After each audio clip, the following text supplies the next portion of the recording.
Bernard Clark Jr. is the first-year head coach with the Robert Morris Colonials. He joins us here, as well as Adam Wallet, linebacker, and Eric McAllister, a lineman.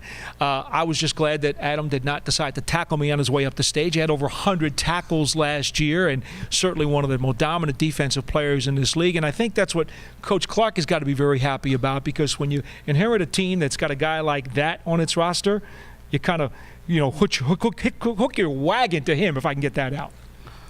We are only here so we don't get fined.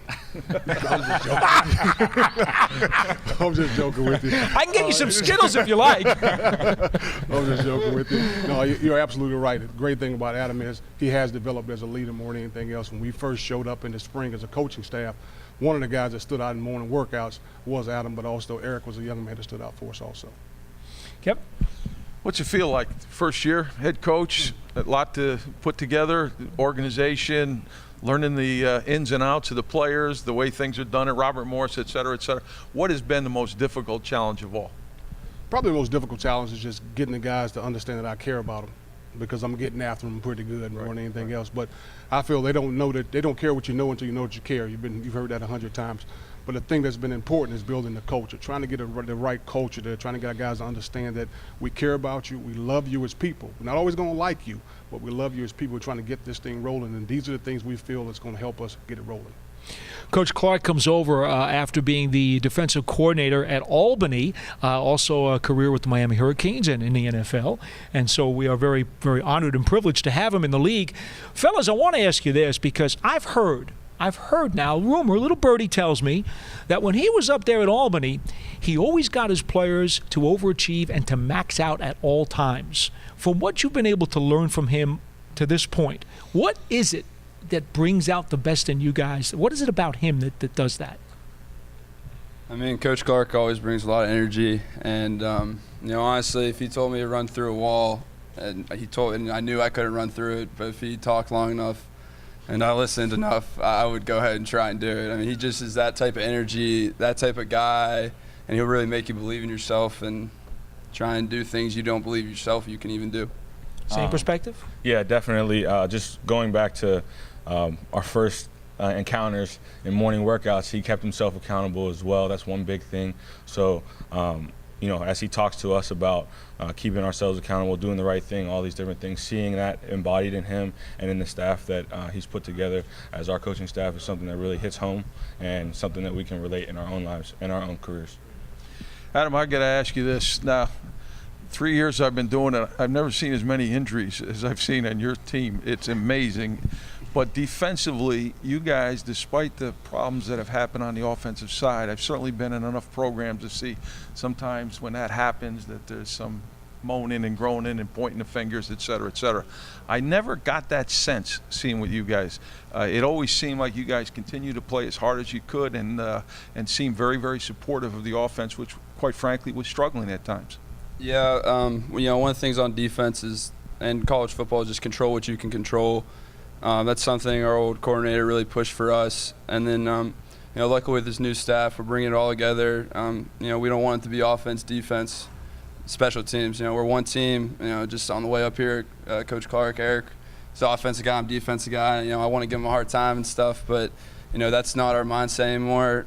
We're one team, we're one unit, we're one everything, and so that's something we hope to see go away, the offense, defense. If we need 35 points to win, we're going to get 35 points. If we need 0 points given up to win, that's what we want. Eric, one of the things that'll help to get that offense going, besides staying healthy, you guys, again, I've never seen anybody beset with injuries like you guys have been, but that offensive line's got to become more stable, more cohesive, stay together a little bit. It just seems like there's been such a turnover at that position. But it seems to me if you're going to get it done, it's going to have to start with you guys up front. Definitely. Every position group's important, but I believe it starts, up front. The line, we have a great coach, great offensive line coach, Coach Holder. Right now, he's just, taking us back to the fundamentals.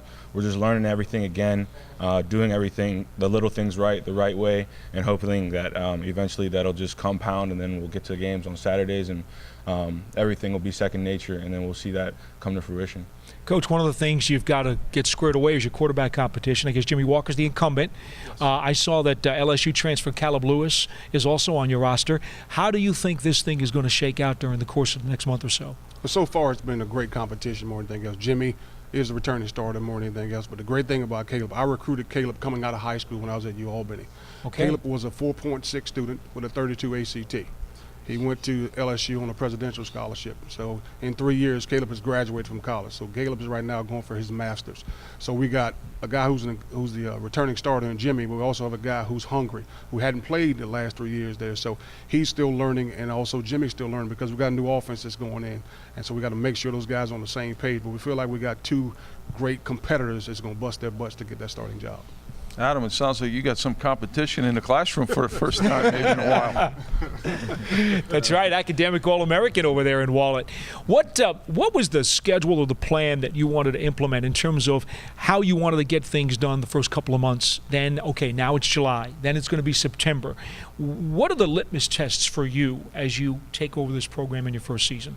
Well, the first thing, and I've said this more than anything else, the first thing when I came in were the rules. There was 3 rules that we're going to stick by more than anything else. First rule is we're going to be on time for everything. Make sure you're there, make sure you're doing what you're supposed to, make sure you're in place, on time for class, on time for meetings. The second thing is a cell phone rule. Guys don't like it. It's kind of a crazy rule, but it's a rule that we believe in more than anything else. If we've started a meeting and you're there on time, if I see the cell phone, it's 300 yards of up-downs. If the cell phone goes off, we take it for 48 hours. So we take it for 2 days. If you're not sure what 48 hours is, I tell them it's 2 days. And our last rule is I don't want to hear the N-word. Don't like it. It's despicable. So every time we hear it, it's 10 push-ups, no matter where it is. If I'm walking across campus, you're talking to a girl, I hear the word, you're giving me push-ups. And we got to understand that. So that's how you start the ground rules of what we're looking for and the kind of discipline that we're looking for.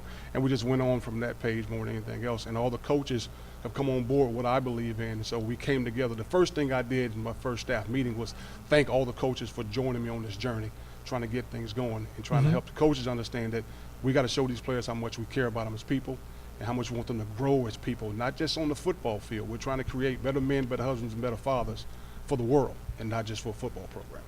That is Robert Clark Jr. He is the new head coach at Robert Morris, and we wish the Colonials all the best of luck, and welcome to the NEC. Thank you very much. And that's Bernard Clark Jr. Don't worry about it. What did I It's do? Good. Robert, you said. I'm sorry. I was going to give him hell afterwards, but I'm glad you did it here. Fellas, every once in a while, a slip of the tongue. Let's go back out to John.